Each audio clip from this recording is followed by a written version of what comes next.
네, 우리 하나님 말씀은 시편 4편 1절로 8절의 말씀입니다. 시편 4편 1절로 8절. 오늘 본문의 핵심 주제 우리 같이 한번 읽어보시겠습니다. 우리 큐티 책차에 있습니다. 우리 핵심 주제 같이 읽습니다. 시작. 기도와 감사만이 원망과 분노를 물리칠 수 있는 무기입니다. 시편 저자는 자기를 공격하는 대적들로 인해 곤란한 지경에 빠져 있습니다.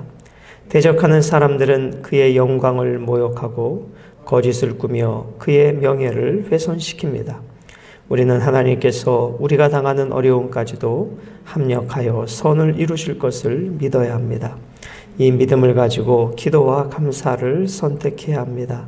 이렇게 마음을 지키는 과정을 통해 우리의 믿음은 견고하게 자라고 마침내 모든 어려움을 주님 안에서 극복하게 될 것입니다. 네, 오늘 이 시편 4편은 다윗의 시편입니다. 우리가 어제 보셨던 시편 3편도 다윗의 시편이었는데 시대적 배경은 똑같습니다. 아들 압살롬이 아버지의 왕권을 빼앗고자 반역을 일으켰고 다윗은 그로 인하여 왕궁을 떠나 도망갈 때 그 고난의 한복판에서 썼던 시편이 어제 3편이었고 오늘 4편도 동일한 시대적 배경이 되겠습니다. 그런데 어저께 3편은 아침에 드리는 고난의 시 그런 뜻이었죠. 근데 오늘은 저녁에 드리는 고난의 시입니다. 그러니까 어제는 자고 일어나며 아침에 드리는 시고 오늘은 하루를 마감하고 저녁에 드리는 시인의 고백이 되겠습니다. 자, 1절 말씀. 내 의의 하나님이여 내가 부를 때에 응답하소서. 자, 우리가 어저께 3편에서는 하나님의 신명을 부를 때 여호와라는 그 이름을 썼어요. 그렇죠? 여호와. 근데 오늘은 하나님 이 단어를 쓰고 있습니다. 어제는 여호와. 근데 오늘은 하나님, 이 하나님이라는 것은 엘로힘이란 이름인데요. 어제 여호와라고 하는 이름을 쓸 때는 언약에 신실하셔서 약속을 지키시는 분, 그런 뜻을 강조하고 있다 그랬죠. 여기서 하나님, 엘로힘이라고 하는 뜻은 전지전능하셔서 모든 대적을 물리쳐 주시는 하나님, 그런 의미가 강조될 때는 여호와라고 하는 신명보다는 엘로힘, 이 하나님의 신명이 사용되어집니다. 그런데 그 앞에 내 누구의 하나님이요? 의의 하나님이요. 이렇게 되어 있습니다. 여기서 의의 하나님이라고 하는 뜻은 나의 의의 보호자가 되시는 하나님. 왜 이렇게 고백하고 있냐면 다윗은 지금 아들의 반역으로 쫓겨가고 있잖아요. 그리고 쫓겨가는 과정에서 시므이와 같은 사람이 저 하나님께서 다윗을 버리셨어. 사울을 쫓아내고 자기가 왕이 됐기 때문에 하나님이 지금 저 다윗을 쫓아내는 거야. 그렇게 시므이가 어제 조롱을 했잖아요. 그래서 다윗이 억울하게 쫓김을 당할 때 내 억울함을 해결해 주시는 하나님, 그 뜻이 내 의의 하나님, 이 부름 속에 담겨져 있는 의미인 것입니다. 내 무죄함을 밝혀주시는 하나님, 사람들로부터 오해받는 이 오해를 풀어주시는 하나님, 내 의의 보호자가 되시는 하나님, 그런 의미가 이 다윗의 내 의의 하나님이란 고백입니다. 여러분, 우리가 살아가면서 얼마나 억울할 때가 많아요. 가족들로부터 억울하고 주변 사람부터 억울하고 내 신하로부터 억울함을 당하고 이런 억울함을 당할 때 다윗은 내 의의 하나님이요 내 억울함을 하나님이 아시지 않습니까? 하나님 이 억울함을 풀어주십시오. 그래서 억울함을 풀어달라고 1절에 내가 부를 때에 응답하소서라고 말합니다. 여러분, 우리가 억울할 때 그냥 하소연만 할 것이 아니라 하나님 앞에 부르짖는 기도가 필요하다라는 것입니다. 자, 그 다음에 곤란 중에 나를 너그럽게 하셨다. 곤란 중에. 여러분, 다윗이 지금 인생을 살아가면서 아들의 반역으로 쫓겨가는 신세는 다윗의 중년이에요. 그러면 다윗의 청년 시절에는 어떤 곤란이 있었습니까? 사울왕에게 충성했는데 사울이 죽이려고 했잖아요. 그래서 십몇 년을 또 유대 광야를 도망다니는 그런 곤란한 때가 있었는데 그 곤란한 때도 하나님이 나를 지켜주시지 않으셨습니까? 지금 이 왕궁을 떠나 쫓겨가는 이 상황에서도 그때 나를 지켜주셨던 하나님이 나를 지금도 너그럽게 하여 주옵소서. 또 다윗이 개인적으로 잘못하여 곤란을 겪었던 적이 있었습니다. 우리아의 아내 밧세바를 범할 때 그때 다윗이 하나님으로부터 경고받았죠. 그런데 다윗이 눈물로 회개할 때 하나님은 다윗의 그 잘못을 용서해 주셨습니다. 우리 시편 51편 17절 한 절을 우리 자막으로 보실까요? 시편 51편 17절입니다. 예, 같이 한번 읽습니다. 시작. 여호와께서 구하시는 제사는 상한 심령이라. 하나님이여 상하고 통회하는 마음을 주께서 멸시하지 아니하실 것입니다. 라고 이야기하고 있습니다. 그러니까 다윗은 자기 자신이 범죄하여 곤란한 중에 처할 때도 하나님 앞에 기도함으로 하나님이 나를 너그럽게 해주셨다.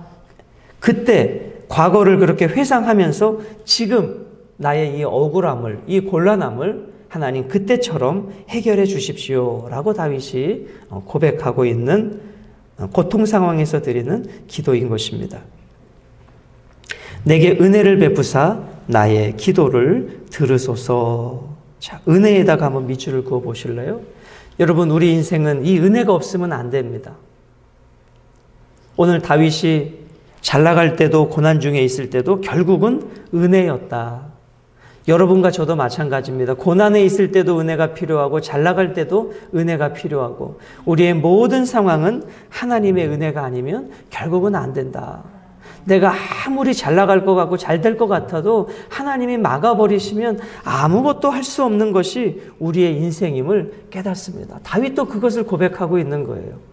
다윗이 인생의 전성기 때나 지금 아들에게 쫓겨서 왕궁을 도망가는 그때에 동일하게 필요한 것은 은혜였고 다윗에게 필요했던 것은 은혜를 구하는 기도였다라는 것입니다.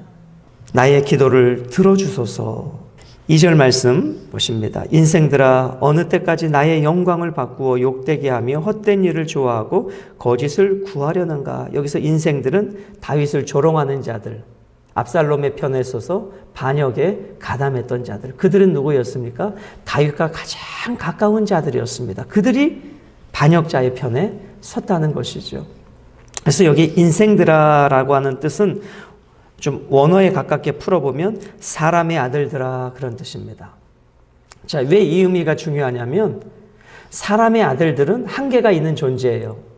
즉 하나님이 보실 때에 다 피조물이기 때문에 하나님이 막아버리시면 아무것도 할 수 없는 존재. 즉 너희들이 나를 쫓아내서 반란을 일으키고 왕이 되려고 해도 너희들은 결국은 사람의 아들들이야. 즉 하나님이 나를 도우시기 때문에 사람의 아들들이 일으키는 너희들의 반역은 성공할 수 없어. 그런 뜻이라는 것이죠. 그런데 그 사람의 아들들이 다윗에게 행했던 세 가지가 있습니다. 그게 2절이죠. 영광을 바꾸어 욕되게 하며. 그게 대적자들이 했던 일입니다. 다윗의 하나님이 주신 다윗 왕국의 영광을 욕되게 만들어 버렸어요.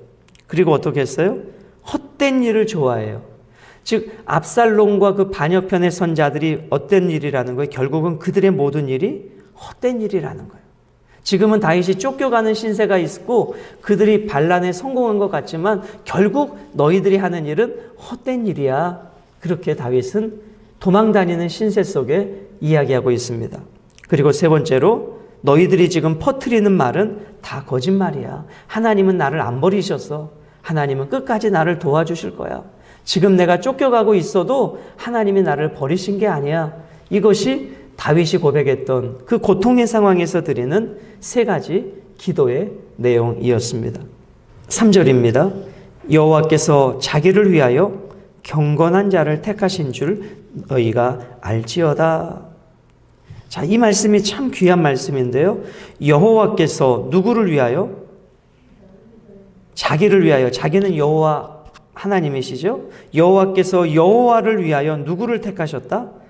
경건한 자를 택하셨다. 자, 그 경건한 자가 누구라는 거예요? 다윗이라는 거예요. 나는 내가 원해서 왕된 것이 아니라 내가 이새의 막내 아들이잖아요. 다윗이 스스로 왕된 게 아니에요. 하나님께서 그를 택하셔서 왕이 됐다.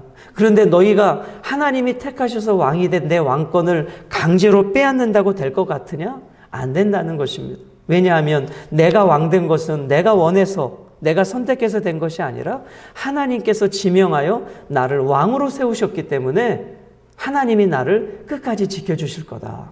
여러분, 이게 그리스도인의 당당함입니다. 지금 내가 어렵고 힘들어도 하나님은 나를 지키시는 자야. 하나님은 나를 안 버리셔. 이런 담대한 고백과 선포가 다윗이 있었다는 것이죠. 누구를 위하여 다윗을 왕으로 선택했어요? 하나님을 위하여. 이게 중요합니다. 여러분과 제가 이 땅에 왕 같은 제사장이 된 것은 나를 위하여 왕 같은 제사장이 된 것이 아니라 하나님을 위하여 우리는 왕 같은 제사장의 삶을 살아가야 된다. 그러니까 여러분과 저의 삶의 목적은 내가 아니라 누구라는 거예요?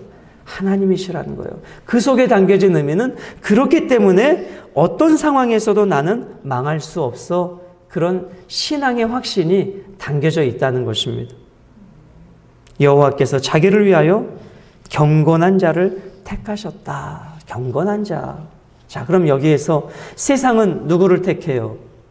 학벌이 좋은 자, 잘난 자, 지식이 많은 자, 똑똑한 자를 세상은 택해요. 그런데 하나님은 누구를 택해요? 경건한 자를 택하신다. 경건한 자. 하나님의 기준은 경건한 자입니다. 하나님의 기준은 명예가 있는 자도 아니고 돈이 있는 자도 아니고 가문이 좋은 자도 아니라 하나님이 택하는 기준은 경건한 자. 그럼 이 경건한 자를 풀어서 말씀드리면 누가 경건한 자인가? 순종하는 태도가 있는 자가 경건한 자다라는 것입니다.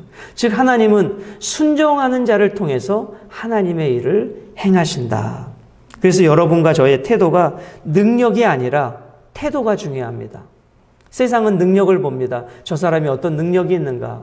그런데 우리는 내 능력으로 사는 자가 아니라 하나님의 능력으로 사는 자잖아요.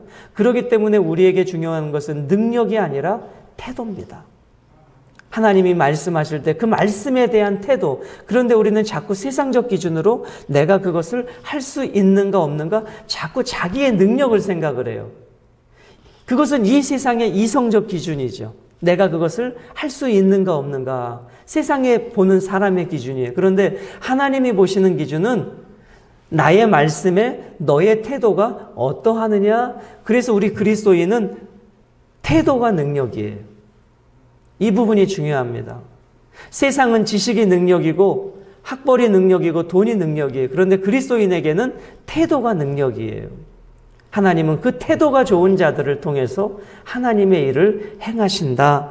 오늘 이 원리를 꼭 기억하시기 바랍니다. 그래서 우리에게 능력을 요구하시는 것이 아니라 능력은 내가 줄게.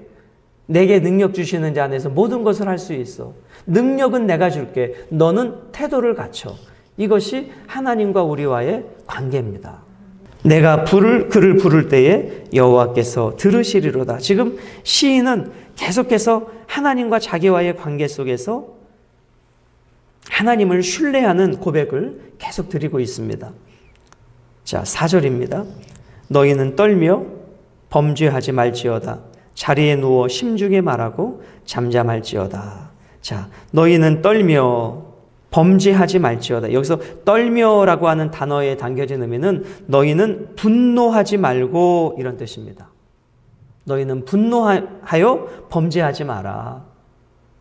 여러분, 우리가 살아가면서 억울한 일을 당할 때 분노하기 쉽고 누군가를 향해서 분노를 쏟아놓기가 쉽습니다. 그런데 분노 자체는 나쁜 것이 아니다. 그것은 하나님이 주신 감정이다라고 했어요. 문제는 뭐였습니까? 그 분노를 다음 날까지 가져가는 게 문제였다. 우리 에베소서에서 보았잖아요. 분노를 다음 날까지 가져가지 마라. 그게 마귀에게 틈을 주는 거다. 우리는 그 순간 분노가 일어날 수 있어요. 우리 한 번만 따라서 하실까요? 분노하는 것이 문제가 아니라 분노의 지배를 받는 것이 문제입니다. 예, 우리는 어떤 상황에서 분노할 수 있어요. 그런데 그 분노가 지속적으로 나를 지배하는 것, 이게 문제인 거예요. 분노의 지배를 받지 않는 것. 그래서 오늘 4절에 너희는 분노하여 범죄하지 마라. 여러분, 분노하면서 얼마나 많은 범죄가 일어납니까? 그리고 자리에 누워 심중에 말하고 잠잠하라. 함부로 감정이 막 솟구친다고 함부로 말하지 마라. 그 감정대로 말하지 마라. 그것이 다 범죄함이다 라고 성경은 말씀하고 있습니다. 자, 5절입니다. 의의 제사를 드리고 여호와를 의지할지어다. 자, 의의 제사에 한번 밑줄을 그어보세요. 의의 제사는 어떤 제사냐? 우리가 다시 한번 시편 51편 17절을 다시 한번 보실까요? 이게 의의 제사입니다. 시작. 하나님께서 구하시는 제사는 상한 심령이라. 하나님이여 상하고 통회하는 마음을 주께서 멸시하지 아니하시리이다. 이 상하고 통회하는 마음, 이게 의의 제사예요. 어떠한 장소적 개념이 아니라, 어떠한 헌금의 개념이 아니라 내 마음을 찢어드리는 예배, 내 마음을 다해드리는 예배, 그것이 오늘 성경에서 말하는 의의 제사를 드리는 것이다.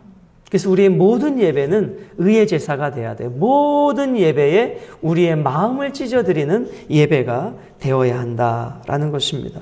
그리고 여호와를 의지하라. 내 마음을 찢는 자가 자기를 의지하겠습니까? 여호와를 의지하겠죠. 오늘도 모든 상황에서 여호와만 의지하는 우리의 삶이 되시기를 원합니다. 6절 말씀입니다. 여러 사람의 말이 우리에게 선을 보일 자 누구냐 하오니 여호와여 주의 얼굴을 들어 우리에게 비추소서. 우리에게 비추소서. 하나님만이 나를 도울 자가 되십니다. 하나님만이 나의 힘이십니다. 하나님만이 나의 능력이십니다. 그래서 여호와여 주의 무엇을 들어 얼굴 들어 우리에게 비추소서. 그래서 이것은 인간의 언어적인 표현이에요. 여러분, 부모가 사랑의 얼굴로 자식을 바라볼 때 자식은 한없이 평안할 수 있어요. 자식이 저녁에 자고 눈을 뜰 때 엄마의 따뜻한 시선과 아이 컨택을 하면서 엄마를 바라볼 때 아이는 행복해요. 지금 시인은 그것을 노래하고 있는 것입니다. 하나님의 그 따뜻한 얼굴로 나를 바라봐 주십시오. 하나님의 분노의 얼굴이 아니라 하나님의 그 따뜻한 얼굴로 나를 바라봐 주십시오. 7절입니다. 주께서 내 마음에 두신 기쁨은 곡식과 새 포도주가 풍성할 때보다 더합니다. 저는 이 7절 말씀이 오늘 여러분과 저에게 이루어지기를 원합니다. 여러분, 이 세상에 가장 큰 기쁨, 특별히 농사 짓는 자에게 가장 큰 기쁨은 뭐예요? 한 해 농사가 잘 돼서 곡식과 새 포도주가 창고에 가득할 때 가장 행복할 거예요. 그런데 지금 다윗의 기쁨은 그런 기쁨보다 하나님으로부터 오는 기쁨이 더 크다는 거예요. 지금 이 상황은 어떤 상황이에요? 쫓겨가는 상황이에요. 환경적으로는 가장 비참한 상황이에요. 그런데 그 순간에도 누리는 그 기쁨은 이 세상 사람들이 가장 기뻐하는 수확에 풍성할 때보다 나는 하나님으로 더 기쁩니다. 이 시인이 누리는 이 기쁨의 깊이를 우리가 알 수 있을까? 우리는 연봉이 올라가고 사업이 잘 되고 자녀가 좋은 학교에 가고 직장에서 승진하면 그 기쁨이 크잖아요. 그런데 그 기쁨보다도 나는 주님이 주시는 기쁨이 큽니다. 오늘 주님으로부터 오는 그 기쁨, 세상의 돈과 명예와 환경으로부터 오는 기쁨도 크지만 그 기쁨과는 비교가 안 되는 하나님 그 존재로부터 오는 그 기쁨이 오늘 이 새벽을 깨운 여러분과 저에게 오늘도 그 기쁨으로 충만한 하루. 야, 지금 내 삶은 여전히 어려워. 쫓겨다녀요. 아들이 반란을 일으켰어. 인간적으로는 너무나 처참한 환경이에요. 말도 안 되는 환경이에요. 그런데 내 마음에는 그 상황에서도 주님이 주시는 기쁨이 크다는 거예요. 이러한 기쁨이 성경에서 말하는 세상이 알 수도 줄 수도 없는 주님의 평강이 아니겠습니까? 우리는 상황의 영향을 받고 환경의 영향을 받고 내 감정의 영향을 받아서 하루아침에도 12번 이랬다 저랬다 움직이는 우리의 상황이지만 그 가운데서 주님의 얼굴을 들어 나를 바라보실 때 그 기쁨은 무엇보다도 큰 기쁨입니다. 그래서 이 부분을 조금 제가 이 7절을 이렇게 읽어드릴게요. 당신은 그들의 곡식과 새 포도주가 많아질 때보다 더한 기쁨을 내 마음에 주셨습니다. 저들에게 포도주와 곡식이 풍성할 때 주셨던 기쁨보다 더 큰 기쁨을 나에게 주셨습니다. 자, 우리 8절 읽고 오늘 말씀 묵상을 맺겠습니다. 8절입니다. 시작. 내가 평안히 눕고 자기도 하리니 나를 안전히 살게 하시는 이는 오직 여호와이시니이다. 자, 엘로힘으로 시작해서 여호와, 야훼로 끝나고 있습니다. 그러니까 시인은 하나님으로부터 시작해서 하나님으로 끝나는 인생이에요. 이게 우리의 인생이 돼야 돼요. 오늘 우리가 하루를 하나님의 이름을 부르며 시작하고 하루를 마감할 때 하나님의 이름을 부르며 마감하는 인생. 비록 그 삶의 과정 속에서는 지금 다윗은 광야로 쫓겨가는 비참한 인생이지만 결국은 그 과정 속에서 8절에 어떻게 해요? 평안히 눕고 자기도 한다. 그래서 이 8절을 통해서 저녁에 드리는 고난 가운데 시, 이런 표현이 되는 것입니다. 여러분, 쫓겨다니는 사람이 무슨 평안히 잘 수 있습니까? 우리는 조금만 근심이 있어도 밤잠을 설치고 잠을 못 자잖아요. 그런데 다윗은 평안히 눕고 두 다리 뻗고 잔대요. 그 이유가 뭐예요? 하나님 때문이죠. 하나님이 주시는 기쁨 때문이죠. 내 상황과 환경은 너무 힘들지만 8절 마지막에 나를 안전히 살게 하신다. 저 압살롬과 대적들로부터 하나님이 나를 지켜주실 것입니다. 그래서 나는 평안히 두 다리 뻗고 자겠습니다. 내가 이렇게 할 수 있는 것은 누구 때문입니다? 8절 마지막에 오직 여호와 때문입니다. 참 위대한 고백입니다. 삶은 고난이고 고통이지만 그의 고백은 위대한 고백입니다. 자, 평안히 눕고, 여기서 이 평안이라는 단어는 전혀 부족함이 없는 상황을 말합니다. 여러분, 다윗이 부족함이 없어서 부족함이 없다고 고백하는 게 아니잖아요. 환경은 부족해요. 환경은 어려워요. 그런데 그 다윗의 마음과 그 믿음은 부족하지 않다는 거예요. 이게 우리 그리스도인의 믿음인 것입니다. 왜냐하면 하나님이 나를 인도하시기 때문에. 자, 우리 한번 따라서 하시고 오늘 말씀 묵상을 맺을게요. 자, 오늘 말씀을 우리에게 적용하면서 이렇게 한번 적용해 보십시다. 원망 대신 기도하자. 다시 한번요. 원망 대신 기도하자. 지금 다윗은 압살롬과 대적들을 원망하지 않아요. 그냥 하나님께 기도해요. 두 번째, 하나님만으로 행복하자. 예, 어떤 상황에서도 하나님만으로 행복한 다윗. 오늘 여러분과 저의 삶의 환경이 어떻든지 원망 대신 기도하고 하나님만으로 행복할 때 오늘 하루의 삶이 풍성하고 복된 삶이 될 줄로 믿습니다. 우리 주님 가르치신 기도 같이 드리고 기도하시고 돌아가십니다.